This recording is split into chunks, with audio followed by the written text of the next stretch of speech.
Input நம்ம அதாவது input நான் எழுதிட்டேன். இன்புட் டைப் வந்து என்ன டைப் அப்படின்றது நான் வந்து கொடுத்துட்றேன். ஸோ டெக்ஸ்ட் அப்படின்ற டைப்பை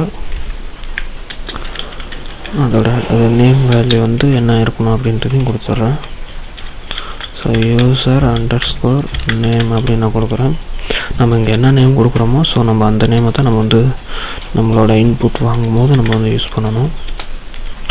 ஸோ அதேமாதிரி இன்னொரு இன்புட் டைப் வாங்கிக்கிறேன். Button type input type equal to submit அப்படின்றது. ஸோ அதுக்கான வேல்யூஸ் வந்து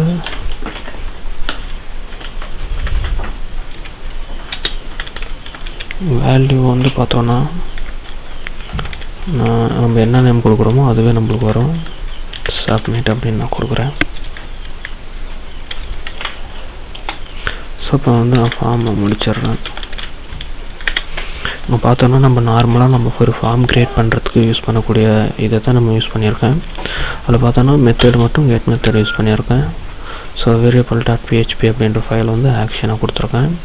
நம்ம வந்து இப்போ இன்னொரு ஃபைலில் நம்ம வந்து அதாவது இன்னொரு நேம் இதேமாரி க்ரியேட் பண்ணிவிட்டு அந்த ஃபைலில் வந்து நம்ம இந்த ஃபார்ம் க்ரியேட் பண்ணி நம்ம வந்து இன்க்ளூட் பண்ணி யூஸ் பண்ணிக்கலாம். ஸோ நம்ம இந்த இப்போ வந்து நம்ம ஒரே ஃபைலில் நான் வந்து யூஸ் பண்ணுறேன், அதனால் கன்ஃபியூஸ் ஆகக்கூடாதுன்றதுக்காக variable.php அது மாதிரி யூஸரை ஃபார்ம் கொடுத்துருக்கேன்.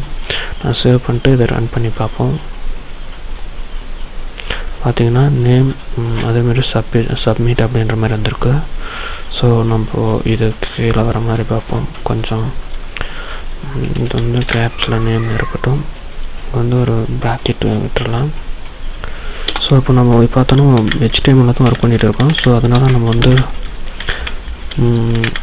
டைரெக்டாகவே கொட்டேஷன்லாம் எதுவுமே இல்லாத யூஸ் பண்ணிக்கலாம். அதாவது இந்த PHP நம்ம இந்த PHPக்கான இன்புட் மாதிரி கொடுத்துட்டோம்னா அதுக்கு வெளியில் யூஸ் பண்ணால் போதும். ஸோ வந்து பாருங்கள், நான் ரெஃப்ரெஷ் பண்ணுறேன். பார்த்தீங்கன்னா தெரியும் உங்கள் நேம் அப்படின்னு வருது, சப்மிட் அப்படின்னு வந்துடுது. இப்போ நேம் வந்து நான் சின்ன அப்படின்னு கொடுக்குறேன், கொடுத்துட்டு சப்மிட் கொடுக்குறேன். பார்த்தீங்கன்னா உங்கள் நேம் யூசர் நேம்ன்ற நேமுக்கு நேராக நம்மளோட சின்ன அப்படின்னு வந்துருச்சு. நம்ம லாகின் சிஸ்டம் அந்த மாதிரி க்ரியேட் பண்ணும்போது இது வந்து ரொம்ப யூஸ்ஃபுல்லாகவே இருக்கும். ஸோ அதுக்காக வந்து நம்மளோட ஃபார்ம் வந்து ரெடி ஆயிடுச்சு. ஸோ நம்ம கொடுக்குற ஃபார்ம் வந்து நம்மளோட இந்த லோயர் கேஸ் அப்பர் கேஸ் மெத்தடை யூஸ் பண்ணி எப்படி நம்ம ஒர்க் பண்ணுறதுன்னு இப்போ பார்ப்போம். ஸோ நான் வந்து இப்போ மறுபடியும் PHPக்குள்ளார போகிறேன்.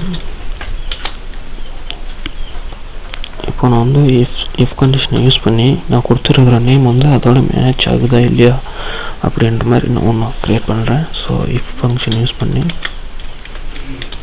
செட், அதாவது இந்த செட் அப்படின்றது வந்து நீங்கள் ஒர்க் பண்ணும்போது கிளியராக அண்டர்ஸ்டாண்ட் பண்ணிப்பீங்க. அதாவது பார்த்தோன்னா அது என்ன பண்ணணும்னா ஸோ அப்போ வந்து நான் இந்த இசெட் அப்படின்றது நம்மளோட ஃபார்மில் செட் ஆகிருக்கா இல்லையான்ற மாதிரி அர்த்தம். ஸோ இதில் வந்து அண்டர்ஸ்கோர் கெட் அப்படின்னு நான் கொடுக்குறேன். அது கெட் மெத்தட் யூஸ் பண்ணுறதுனால இப்போ இந்த இடத்துல நம்ம கெட் பண்ண user name user underscore name அப்படின்றத நான் மென்ஷன் பண்ணிடுறேன். அதாவது இங்கே நம்ம என்ன நேம் கொடுக்குறோமோ ஸோ அதே நேம் இங்கேயும் கொடுக்குறோம். நம்மளோட கெட் மெத்தடை யூஸ் பண்ணுறதுனால நான் கெட் அப்படின்னு கொடுத்துருக்கேன்.